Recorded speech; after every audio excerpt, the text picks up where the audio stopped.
Hello everyone, this is Pam Neely, and in this video we're going to talk about finally creating your lead magnet. So you've done a lot of good background work on this. You did some research on what your audience is most interested in, which will pay off big time.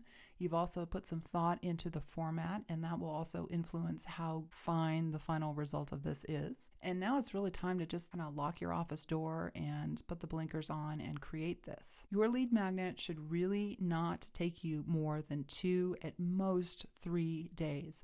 This is not going to be a month-long project. This should not even be a week-long project, especially if this is the very first lead magnet you're going to be creating.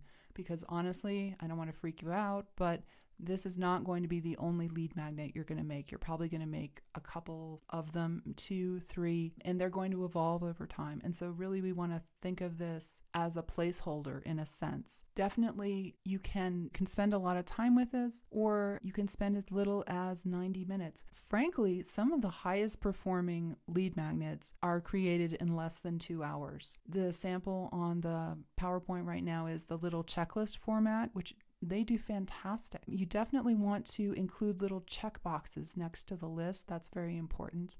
And then you can also create something like a gear list.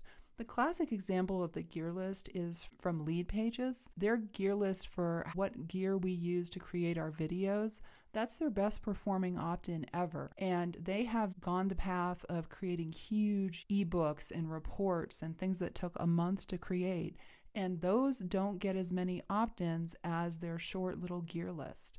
Frankly, I've had the same experience. I put 6 months of research and work into my report on how 300 e-commerce sites use email marketing. It's a fantastic document. I'm still really proud of it. And I used it as an opt-in, and it did okay. But unfortunately, the reality is that my new opt-in, 99 ideas for content you can create, that gets 3 times as many opt-ins as my massive research report. The 99 ideas report took me less than a day, really. It was a good day's work, but it took me less than a day to create, and it gets far more opt-ins. So volume is not going to get you more opt-ins here. That's really the best thing I can teach you. What you absolutely want to be aiming for is you want something that is extremely valuable and that is easy to understand. Those make for the best lead magnets, hands down. So go for value and go for easy to understand. You don't want to get too concerned with making this perfect. I really like the saying, aim for perfection, settle for excellence. If you are creating like an ebook and you're really concerned about grammar and, if you've got any typos, consider hiring someone on Fiverr or giving it to a friend of yours who is fairly word smart, or maybe hiring someone on Elance to just take a look at it. It'll cost you anywhere from like maybe $30 to $50, and they'll give you back a lot of good feedback, and it'll be perfect enough to publish.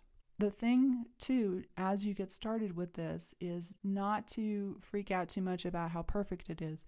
Really, where you want to start and where the power in getting through this is just to create a draft. Once you've got a draft, basically after that, it's an editing job. It becomes a lot less stressful, and frankly, it starts to get fun because then you start to see how it gets better and better and better. I would recommend you work in blocks of 40 to 90 minutes. I actually like the Pomodoro technique, which is where you set a timer and you work for 25-minute blocks.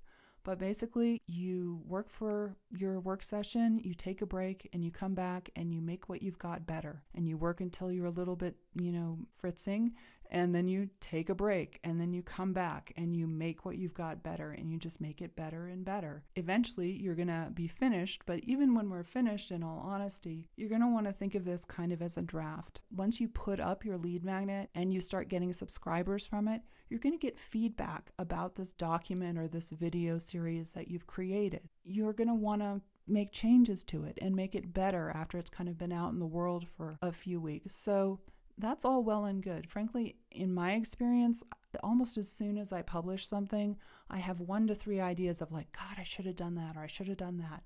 Those are fantastic. Don't dismiss those ideas, capture them, write them down. And maybe, a month from now, 2 weeks from now, come back to your lead magnet, watch it as a video, listen to it as an audio or whatever format it's in, and then maybe give yourself 3 to 4 hours to make it better. But again, I really want to assert to you, perfection is not necessary, but do focus on delivering value and making it easy to understand. That's really it. I would encourage you, put some coffee on, put some music on, whatever you do to create your best possible work environment, and then focus on this lead magnet. In the next tutorial, we're going to take your finished lead magnet and then we're going to put it into the opt-in sequence. There are a lot of little tips and tricks on how to set up the opt-in sequence that are really important that will get you some good results. And so that's what we're all about in the next tutorial. Talk soon. Take care. Bye.